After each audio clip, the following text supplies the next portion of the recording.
বিসমিল্লাহির রহমানির রহিম। আসসালামু আলাইকুম। বদরুজ্জামান পিকলু, নিউ ইয়র্ক থেকে।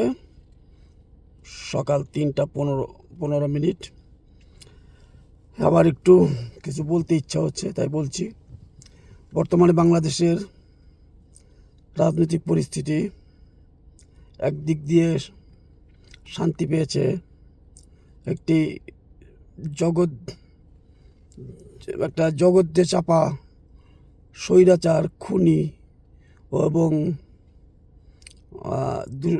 দুঃশাসনের কাছ থেকে মানুষ মুক্তি পেয়েছে। আবার আরেকটি অনিশ্চয়তার দিকে চলে যাচ্ছে মনে হচ্ছে। এই যে ছাত্রদের আন্দোলনটাই যখন সরকার আন্দোলনের রূপ নিল, এর পিছনে অনেক ঘটনা আছে যেটা অনেকেই জানে না। তো এই ছাত্রদের আন্দোলন সারা পৃথিবীতে, সারা বাংলাদেশের যত আন্দোলন হয়েছে, ছাত্রদের আন্দোলন দিয়ে শুরু হয়। এর ব্যাকগ্রাউন্ডে রাজনৈতিক, সামাজিক এবং শ্রমিক জনতা সবার একটি অংশগ্রহণ থাকে। এখন ছাত্রদের আন্দোলনের বেগবতী করার জন্য বাংলাদেশের 80% লোক সহযোগিতা করছে এবং আওয়ামী ঘরোয়ানা লোকজনও কিন্তু সহযোগিতা করছে। কারণ শেখ হাসিনার অস্বাভাবিক দুর্নীতি, অস্বাভাবিক চালচলন এবং দেশের মাত্র গুটি কয়েক লোকের হাতে ক্ষমতা ছিল এবং পুলিশ প্রশাসন, সরকারি প্রশাসন সহ সবাই কেউ স্বাধীনভাবে কাজ করতে পারতো না। এখন এই যে আমাদের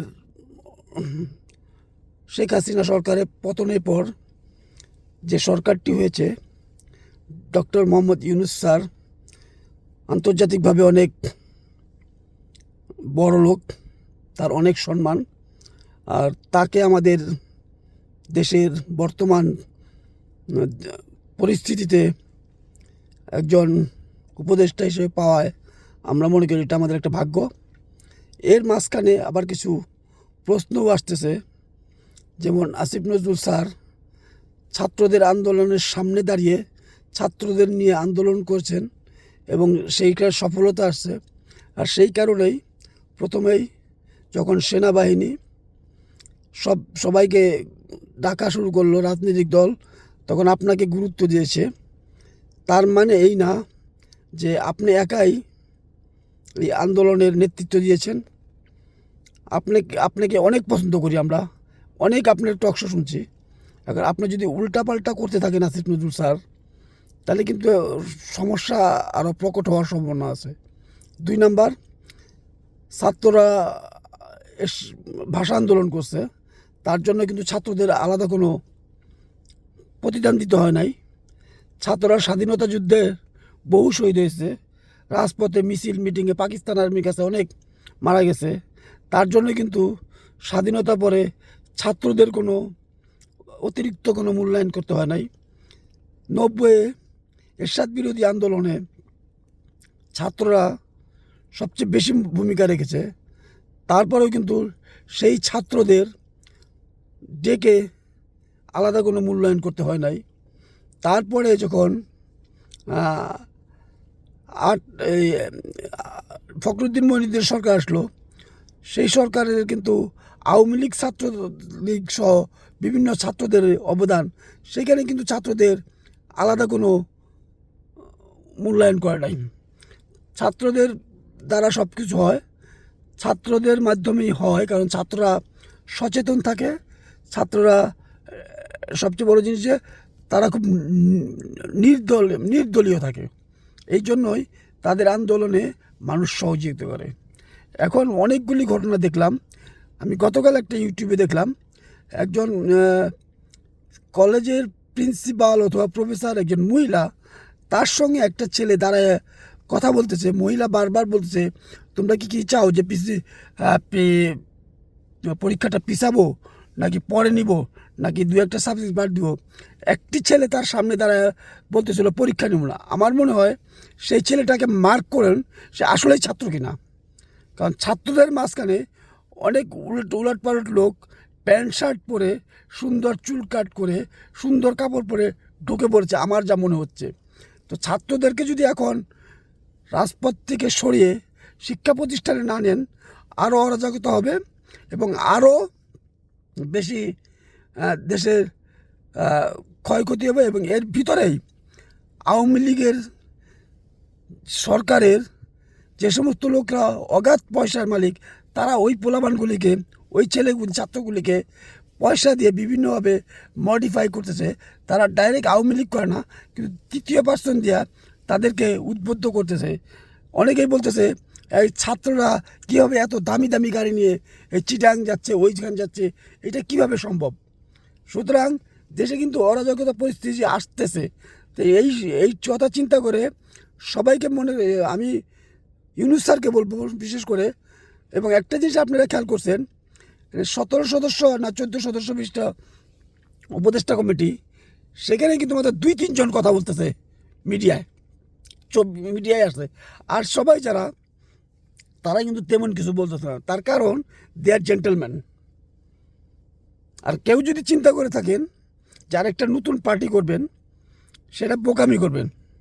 কারণ নতুন পার্টি করেন আর যাই করেন, নির্বাচন কিন্তু খুব পিসফুল নির্বাচন দিতে হবে, নইলে আন্তর্জাতিকভাবে আবার আপনাদের অবক্ষয় হবে।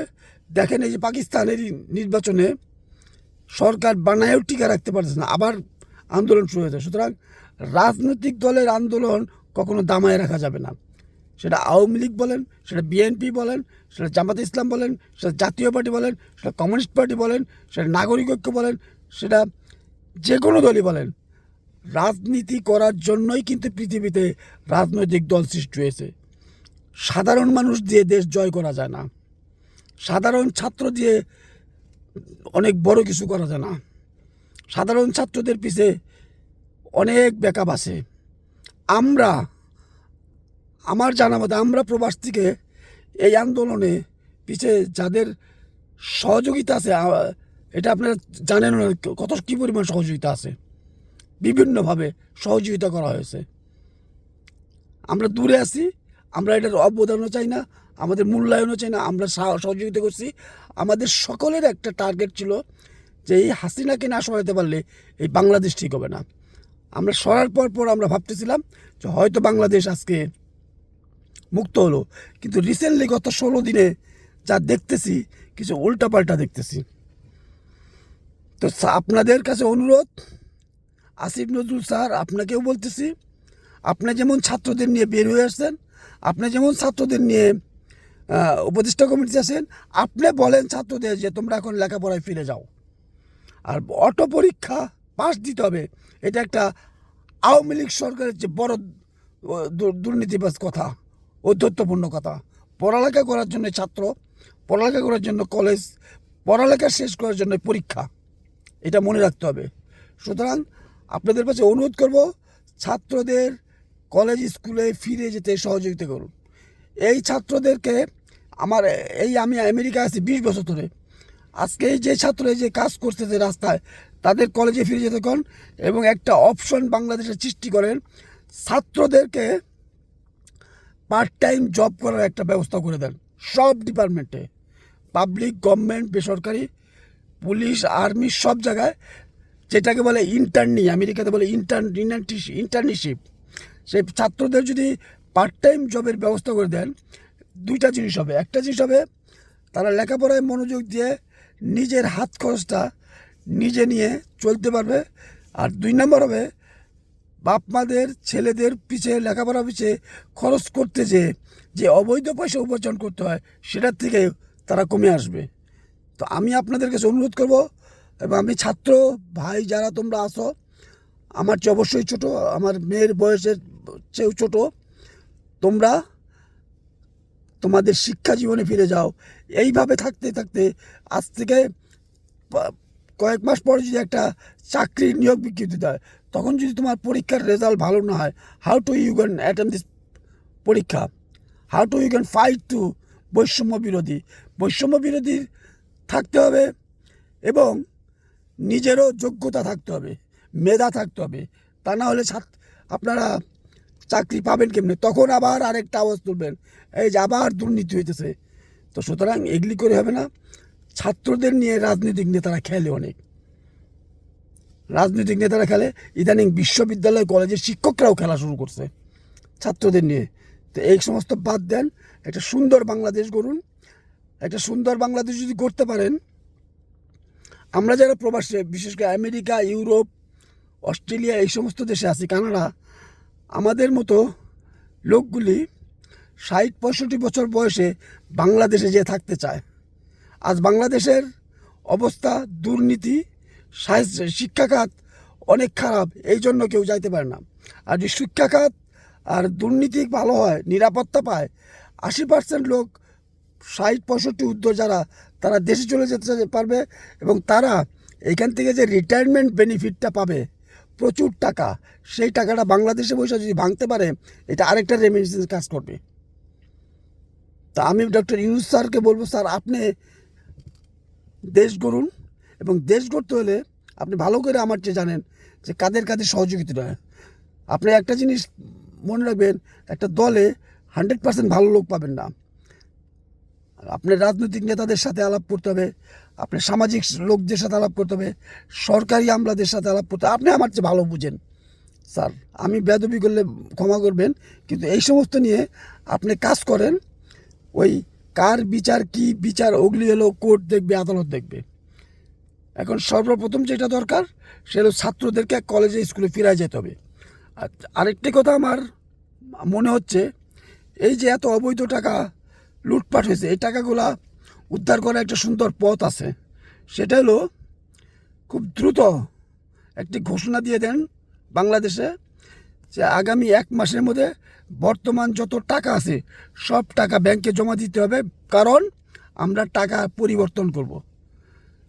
এই নোটিশ পাওয়ার সঙ্গে সঙ্গে যাদের বৈধ টাকা আছে তারা সবাই ব্যাংকে জমা দেবে, আর যাদের অবৈধ টাকা আছে তারা ব্যাংকে জমা দিতে যাবে না। তারপর আপনারা দেখবেন কত কত নাম্বারের টাকাগুলি জমা পড়লো না, ওই নাম্বারগুলির টাকা আপনারা আবার ছাপলে বাংলাদেশের অর্থনীতিতে অনেক টাকা ফিরে আসবে। তো আমার ক্ষুদ্র বুদ্ধির থেকে অনেক কিছু বললাম। আসিফ নজরুল স্যার, আপনি আমার খুব প্রিয় একটা লোক, যে আমি যত ব্যস্তই থাকতাম টিভিতে আপনার টকশো পালে টকশো করতাম। তো আপনি, আমাদের দেশের অনেকেই আছে যে যখন শক্তিটা পাওয়া যায় তখন উল্টায়া যায়, আপনি উল্টায়েন না। আপনি মানুষের দোয়া, মানুষের রেসপেক্টটা রক্ষা করুন, এবং আপনিই পারবেন ছাত্রদেরকে বুঝে যে না, এখন আর দরকার নেই, তোমরা স্কুলে যাও। এবং প্রত্যেকটা মন্ত্রণালয়, প্রত্যেকটা বেসরকারি প্রতিষ্ঠান, ব্যাংক, সব জায়গায় ছাত্রদের জন্য 4 ঘন্টার একটা জব রাখেন পার্ট টাইম, অথবা 3 মাসের একটা জব রাখেন আপনার পরীক্ষা। এটা করলে ছাত্ররা যদি নিজেদের ইনকামটা করতে পারে, বাপ মার প্রেশার কম আসে, সমাজের অনেক দুর্নীতি কমে যায়, তখন ওই চুরি করার, ওই নেতাদের কাছে টাকা চাওয়ার, এই জিনিসগুলো কমে যায়। তো আমার কথাগুলি কেমন লাগলো আমি জানি না, আমার মনে হইতেছিল কয়দিন ধরে একটু বলি, কারণ এত কষ্ট, এত আমাদের যে কী কষ্ট জানেন, এই আমরা আপনাদের সাথে থাকতে পারিনি রাজপথে, এখান থেকে আমরা চটপট করছি যে এই হাসিনাকে কীভাবে সরানো যায়। তো সুতরাং দেশ গড়ার কাজে আপনারা এগিয়ে যান। আর প্রবাসীরা যারা মূল রেমিটেন্সটা দেয়, তারা দেয় হলো মধ্যপ্রাচ্যে, মালয়েশিয়ায় সহ আমাদের দেশে যে সমস্ত লোকরা দিন মজুরের মতো কাজ করে, তারাই হলো অরিজিনাল রেমিটেন্স দেয়। আমরা যারা আমেরিকা, অস্ট্রেলিয়া, ইউরোপে আছি, আমরা রেমিটেন্স খুব একটা দেই না, কারণ আমাদের সব এই নাইট চলে আসছে, এখানে বাড়ি কিনে ফেলছি, এখানে আমরা থাকতেছি, ওই প্রয়োজনে কিছু টাকা পাঠাই। আর কেউ যদি পাঠায়, বাড়ি ঘর করে, 50 লাখ টাকা পাঠাইয়া বাড়ি কইরা, সেটা 1 কোটি টাকা বেচা টাকাটি নিয়ে আসা পড়ে। সুতরাং মেইন প্রবাসী হলো মধ্যপ্রাচ্যে যা খেটে খাওয়া শ্রমিকের মতো কাজ করে, তাদেরকে মূল্যায়ন দিবেন, তাদেরকে সুযোগ সুবিধা দিবেন, অনেক কিছুই করা যাইতে পারে ইনশাল্লাহ। আল্লাহ হাফেজ। বাংলাদেশ জিন্দাবাদ, বাংলাদেশ দীর্ঘজীবী হোক।